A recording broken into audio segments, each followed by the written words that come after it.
আপনারা আওয়ামী লীগকে এখনো চিনে উঠতে পারেন নাই। শহীদ জিয়াউর রহমান আওয়ামী লীগকে পুনর্বাসন করেছিলেন, উনাকে তার জীবন দিয়ে সেই দায় মেটাতে হয়েছে। জামাতে ইসলামী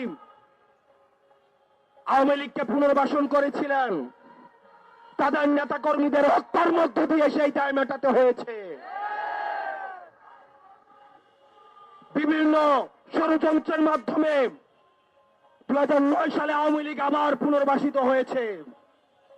পিলখানা হত্যাকাণ্ডের মধ্য দিয়ে, রাষ্ট্রের প্রতিষ্ঠানগুলো ধ্বংসের মধ্য দিয়ে আগামী 100 বছর ধরে সেই দায় আবার আমাদেরকে দিতে হবে।